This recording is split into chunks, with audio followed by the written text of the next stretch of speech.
Well, greetings and welcome to Healthcare Leadership Live. My name is Mike Lyons, and I am the guy behind Healthcare Leadership Live. And, the reason I do this show is to bring on experts and to share information that'll help clinical healthcare leaders to be the best that they can be and stay on the cutting edge and stay informed. And today we're going to talk about all that stuff, but especially stay on the cutting edge because our topic has to do with artificial intelligence. Our guest today is Eva Minkoff. Eva, thanks for joining us. Thanks, Mike. I'm really thrilled to be here since healthcare leadership is what I live and breathe. Yeah. And your firm's name is Transformental. Is that correct? Transformental, yes, that's the consulting firm that I'm a co-founder of. I also have my own side business, Bold Being. But yes, I'm proud to announce that I am part of this wonderful founding team, and we'll get to the meat, but supporting the humans who are undergoing AI transformations.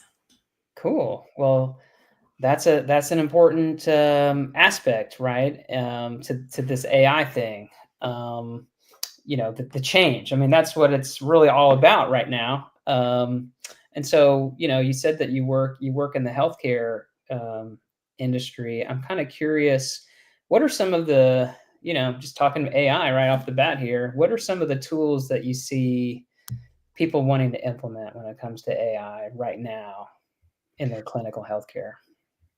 Well, to be honest, I actually think that question is key in what's problematic. Ah, I'm going to be frank. Uh, cool. People jump to what are the tools that they should be using Mm. without considering why they're using those tools. And I don't mean for like what exactly you want to accomplish in terms of like tasks and outcomes, but actually what you want to accomplish as an organization, noting who makes up your organization. I start by asking organizational leaders, like, what is already strong in the clinic and how could technology support it? And also, what might be missing so that they're aware of that to build toward, but that would be secondary. Mm, So, first asking, like, what kind of coworker would lighten the load for your team? So, I often see AI as like a new hire, you mm. could say.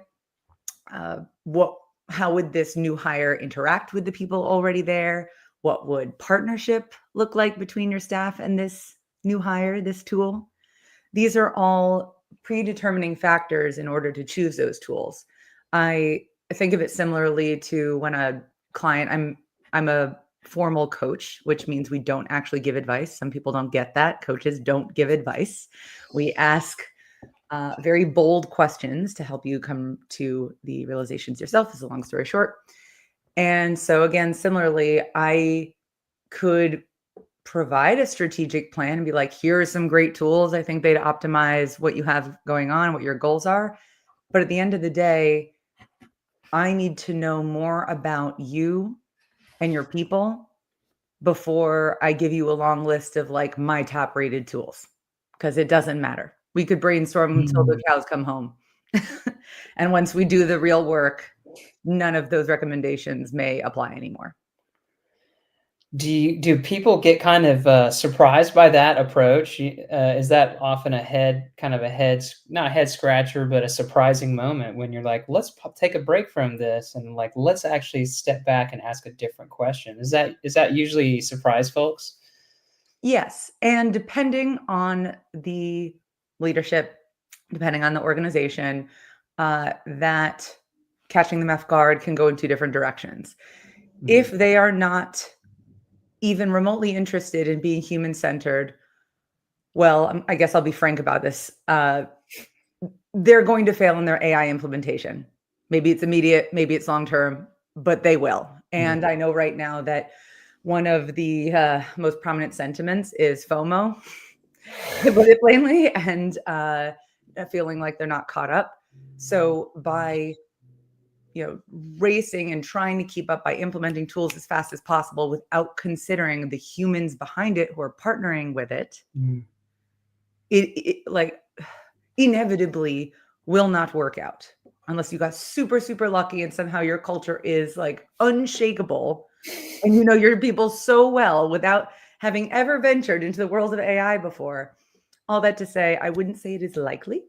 Mm, And so when I say that leadership, kind of look at it two ways, if you're really not thinking about your people and don't see that as a worthy consideration, because some people see that as slowing down, mm, it it's it I just like to say I would not advise it.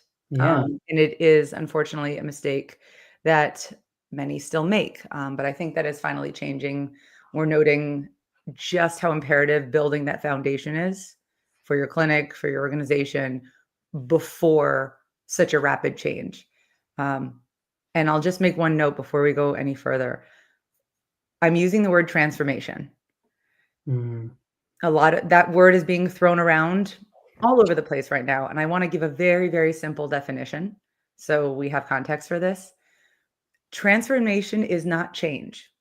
mm. It is not improvement, it is not enhancement, it is something completely new. I say it's not like a circle that became a bigger circle, it's like a square that became a triangle.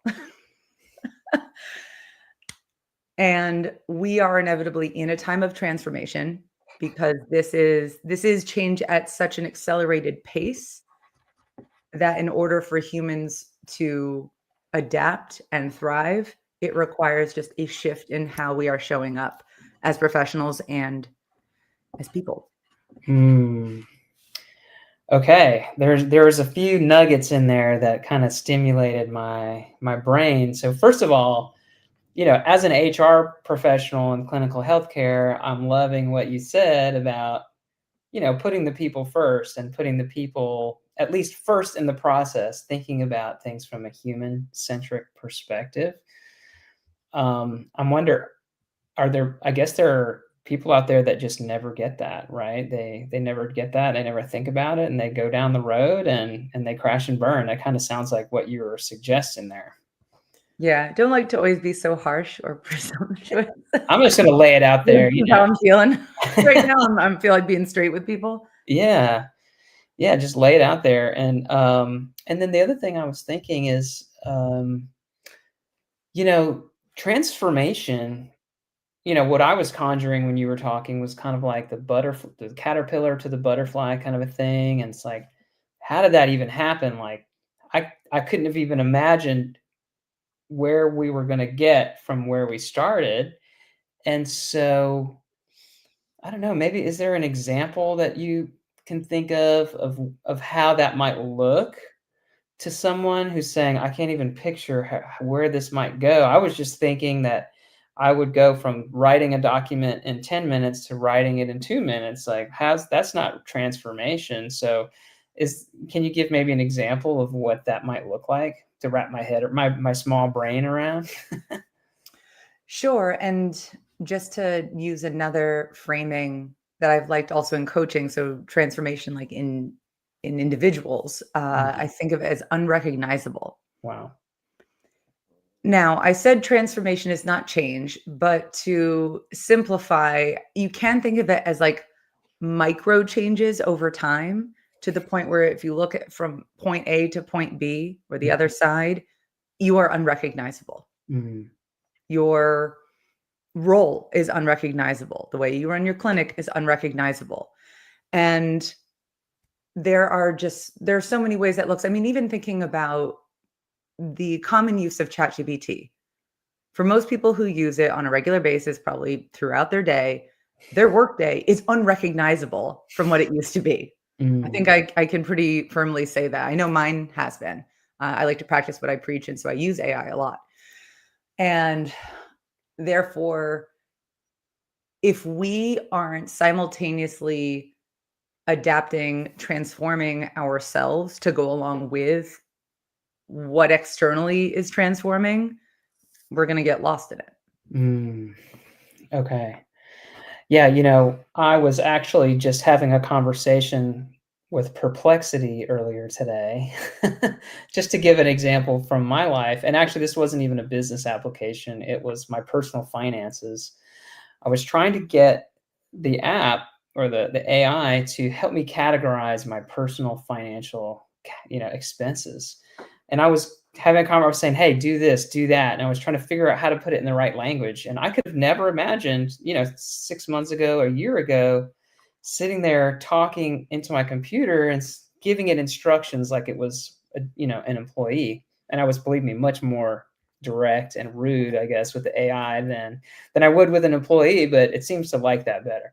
Um, and so I guess my next thought is, if you are going to embark on a transformation and you want to put people at the center, I don't know, what is a step that you might want to think about doing with your people? I know you said, like, think about what kind of person would you want to hire, but if we're thinking about just the people in the organization, what to get them ready for transformation, what is something that you might want to do? Hmm. I think of it like teaching a child to swim. Mm, You start in the shallow end, you build confidence, and you only move deeper when the kid feels steady. The goal is that you want to build trust. mm, You want to build stability and therefore opportunity for ease in adaptability. Again, not speed. I'm not saying, by the way, that this can't be done at a rapid rate, but it cannot be skipped over. mm, Taking, even if you see it as a slight pause, a slight slowing down, you'll be able to move much faster later. Um, so, all that to say, how small can you start so people feel safe trying something new? mm, When we started the Transformental business, we did a deep dive in the literature to find out why transformations weren't working in the AI implementation so far. Because a fun statistic is that only 1 out of 3, and it's even really less than that, organizations that implement AI right now succeed. mm. With Almost that, all of them yeah. fail. Oh, Yeah, wow. which obviously costs an insane amount of money and Mm, time, and I mean, an effort. Uh, and therefore, if you can start by, right, the literature said specifically that the reason for this was mm, resistance from the people utilizing the AI. mm, And resistance comes in all shapes and forms, by the way. Sometimes it can be very internal and not shared. It can look like fear that's not conveyed to employees and to leaders, but it can also look like uh, fighting back and mm. outbursts and uh, almost boycotting AI. Like, there's so many different forms of human resistance, Yeah. and it's really coming to an all-time high during this new era, this age of AI. Mm, Uh, so that's why I'm really just harping on the baby steps, if you will. And that is different for every organization. But what is the smallest thing that you can do, the smallest thing you can implement? I don't know, maybe it is using ChatGPT with your employees for a certain type of task. mm. Or using, in clinics, what's it called? Begins with an A, and I'm losing it right now, but it's one of those ambient note takers. Mm, Uh, which are starting to be used. And while they're a little bit new and great for taking notes, not always great at uh, organizing notes mm, yet. For my husband is a physician, by the way, and so he started practicing with this in his hospital system. And for instance, he'll say, "Sure, it takes all of the notes, but I have to adapt to it rather than it adapting to myself and how I use the notes." yeah. But the fact that that's where he's starting. So actually, this is a good example. So he's in a major hospital system, and he's one of like 10 doctors that are testing this out right now. And that's how you have to go about it. You have to Yeah. start with tests, because if Mm, you gave everyone this ambient note taker in every room, and this was the response that my husband is having, mm, you may even put the brakes on using AI altogether. Be like, whoop, we can't do this, not worth our time. mm. And there may be even more trepidation about implementing it later when it truly becomes the norm. That makes so much sense. I can imagine, yeah, if everyone tries something and everyone has maybe like a slightly negative response, then it's been colored. The whole thing has been tainted, I think, and that makes a whole lot of sense. So learn, take a little step forward, Swim in and the shallow end first. swim in the shallow end, yeah. Well, when you said that analogy, I was picturing, there's this whole group of people that believe that you should just throw kids in the pool in a totally ironic way, and I'm like, "Oh my god, that's frightening." I actually have, like, quite a lot of opinions on that, though, but we're not talking because I actually know that system, and it's not exactly throwing people in a pool. But, uh, I will continue to use that analogy in the way that I'm aware of that technique, Yeah. and it is to demonstrate that you have innate capabilities that you may not be aware of, and then you can try them out and see what's there, what's not for you, or, like, what's top of mind, what you can access immediately, Mm. and if you can't, you take a step back and you take it a step earlier, prior, whatever, smaller step. Yeah. Um, but we are much more capable than we think. But making mass assumptions on what every human is capable of, Mm. and can easily adapt to, can be very misleading. This is I'd like to take an opportunity just for anyone that's listening live here on this beautiful Friday. If you have a comment or a question for Eva, she is a true pro at this. And so if you got a question or comment, drop it into the LinkedIn comments. We'll see the comment and we can chat about it. Or if you just want to say hi, if you're an Eva fan, we'd love for you to say hi. That's welcome as well. You know, you mentioned that when organizations don't take the right approach, they're too hasty, they don't put people at the center, things fail.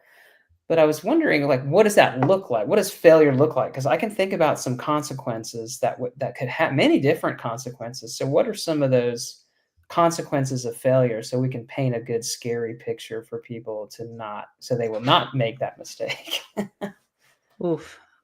Well, I'll first share where some of the particular pitfalls come Mm, from that gap. okay. Um, 'Cause I think that's just important to clarify a little bit further. Uh, People rush because everyone's feeling behind, as I said. Teams don't talk openly about confusion or fear. Individuals don't talk about confusion or fear. Leaders certainly don't talk about confusion or fear, Mm, which is problematic in terms of relating to their teams. mm, Um, as I said, FOMO, fear of missing out, really leads. And in this space, clinical and administrative worlds see change differently. So that in and of okay. itself can lead to, I mean, really poor outcomes. Um, and also, training will rarely happen once. It'll happen over and over and over again because of the resistance, because of the lack of foundation that's been built. So those are some of the, like, what's happening leading to the consequences. Uh, and I mean, I mentioned it earlier, but truly, we're talking about usually months, sometimes years, even at this point, of a loss in or an underutilization of. I was going to say budget. It's not budget, but just using your finances poorly, and it's usually a major investment, even if it is a somewhat smaller attempt, because it's sort of like guessing at this point. Even if you're looking and you're getting the best represented tools, there's always going to be better tools. I hate to say it, but that is true. That is something that I understand as a fear many people have. So there. What's coming to mind, I'm sorry I'm hesitating so much, is ironically, the mental load cost is tremendous. Mm, And it's not just on the effort, the time, and the finances essentially lost, or at least not utilized to the greatest extent. But what really goes unsaid is AI implementation threatens identity. mm. Yes, I just said that. Mind blown.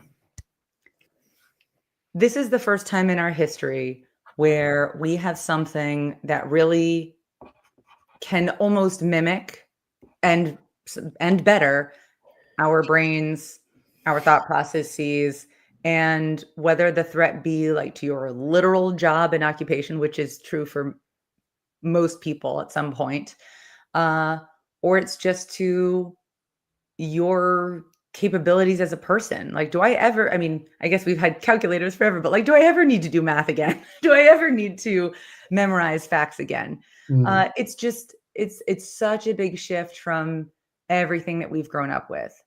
And what we almost every person considers to be at least one or a few of their skill sets.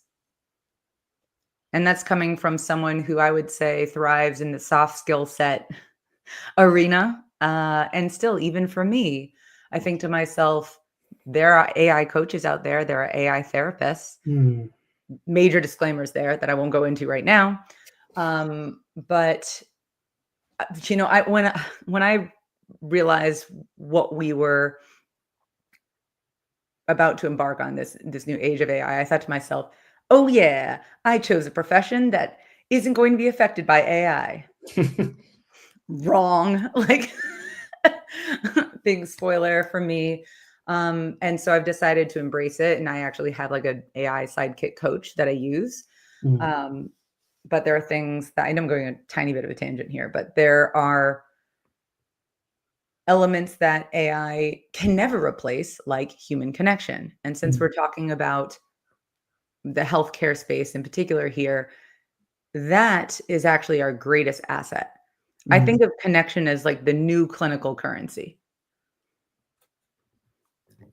No matter what AI replaces in terms of your actual tasks or the definition of your role as a clinician leader, really any um, role in healthcare, it will never replace your ability to be with other humans in whatever that means for your role.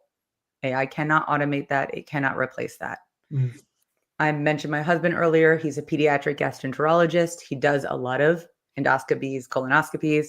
At some point, and maybe not too far from now, that will likely be replaced by robots. It's already kind of like a video game. But who he is with his patients, being with them in pain and discomfort, including emotional pain, is imperative to how that care unfolds. Even saying something as simple as, and I think as powerfully as, I believe you, especially when it comes to like functional pain that's not easily diagnosable by a test or a scope. I don't even remember why I got on this topic, but I just really care about this particular use case for AI as well as what Mm. will continue to differentiate us. Yeah. Well, I think, that's certainly one of the topics that I think is on everyone's mind is what is the endpoint of this transformation for human society? And that's a huge question, and you started to really touch on it there, but it's rewarding to be in a profession where human connection really does matter, and it probably has a bearing on real medical outcomes, I would think. Oh yeah, there's like endless research at this point that I've collected on how communication, connection, the dynamic between, let's just even say, a doctor and a patient Mhm. influences outcomes. Yeah, so, there's definitely a place, we'll go with that for now. There's definitely a place for humans, right, in the future world, and that's not to be concerned about. I feel like that's pretty far away, but you talked about the identity threat of AI, and that's very understandable to someone whose job will be really affected. What does that mean for me? What does that mean for who I am? Do you think that the presence of AI, I've heard a lot of people say the presence of AI will really just elevate you. Actually, at my wife's job, I always mention my wife's job because they're always great examples, often of what not to do. But they've said to their staff, hey, we're going to give everyone an AI, and you're going to be like the supervisor of your AI. Now you're all going to be supervisors, which sounds ridiculous to me, but do you think that this implementation, AI implementations generally, has the potential to help people elevate and do more advanced thinking? Is that a benefit to some of the transformation? And if not, what are some of the benefits that you can articulate to people to help with transformation? No, 100%. I agree with that sentiment. In fact, a lot of people are starting to use augmenting intelligence rather Mm, than artificial intelligence, which I'm personally a big fan of. mm, Um, and talking about being unrecognizable, I think what humanity will be able to produce in the even very near future will be unrecognizable. mm, Uh, I was reading this book called The Fourth Age, which I highly recommend. That's all really about the age of AI being the fourth age in humanity. mm, And the author was mentioning how, let's say, John Lennon had AI back when he was writing Beatles songs. Can you imagine? Because you can write a song so easily now with AI. I could write a brilliant like banger at this point. But imagine the next level of creativity and beauty that John Lennon could have produced if he had AI. Like and this goes for mm, actually a lot of the arts, because art is generated from an inner creativity. And if you already are given, if you choose to use AI, a baseline of creativity that AI can produce, and then layer on what your gift is from there, unrecognizable. We don't even know what that looks like yet. So mm. you could call me, an optimist, a glass half full kind of gal, but I think regardless of the perspective, a lot of what I'm saying is fact. Like we will see new creations, innovations in this world that we can't even fathom yet. Mm. Yeah, totally. Yeah, and it's already happening. Yeah, and I've we've all seen that on social media, right? These creations that are just blow our minds, and it was not real, you know. Yeah. There's a And whole conversation around ethics, responsibility that is not to be undermined by any means. But I guess I am in this point at this point, like shining a light on what's possible yeah, in the that's great because earlier today I was on my LinkedIn feed, and a friend of mine had posted a book cover that he was reading, and basically the gist of the title was AI is going to basically result in, the end of humanity, and we're all dead basically. And I was like, oh God, like I don't know. Another reason I recommend the book, The Fourth Age, is it actually, as neutrally as possible, looks at all the different frameworks, perspectives of how the future will look with AI. And I Mm, really appreciate it. And it actually all originates from, I'm sorry, I'm forgetting the exact term, but it's something like, do you believe humans are machines? And mm. based on your answer, it actually determines how you would see the future with AI. Oh wow. Yeah. Like, do you think humans have a soul? And Right. you can have a religious conversation within there. Mm, It's pretty fascinating. I highly recommend that. If I had to walk away with just two overarching recommendations in this new age, it would be one, play with AI. I don't take those baby steps, jump into the shallow end, whatever that may be, if you aren't already, and also consider what it means to you and what could be possible for you if you had an augmentation of your strengths. Well, I think that's a wonderful place to conclude our conversation. It's a positive note there. Play with AI, consider where it can take you, consider where it could take your clinical business, and consider the people element in that transformation, or else you could have some major negative consequences in your business. Eva, thank you so much for joining me today. What a stimulating conversation. I get on a little bit of a passionate high horse about this topic. I could probably talk about it forever, but thank you for anyone who has listened thus far. And always happy to have further, more in-depth, more nuanced conversations on this topic. Absolutely. I took a ton of notes here. Um, and I just want to thank everybody who is listening live or who's listening on the recorded version of the show. I think you've got to stay up to date on changes that are happening and insights. And if you take a little bit of a nugget of information and you run down the road with it without getting insights from an expert like Eva, we talked about, you can have some negative consequences. So I'd love if you enjoyed this show, subscribe, follow, comment, check me out. By the way, Eva, how can someone get in touch with you if they want to learn more about Transfermental and the work that you do? I think the best way to connect with me really is LinkedIn. Okay. I'm Eva Minkoff on LinkedIn. And I might be the only one. But it's Okay. easy to find Wow. me. Or One look and at only. Instrumental. Cool. Well, I will put your LinkedIn link in the show notes where I share the show. But to everyone out there, thanks for listening. I've enjoyed continuing to bring awesome people like Eva, and I'm going to continue to do that. I've got multiple folks scheduled out for you, so we're going to keep doing this. So healthcare leaders out there, please stay tuned and go out there now and lead with confidence. And I'm going to go ahead and end the stream.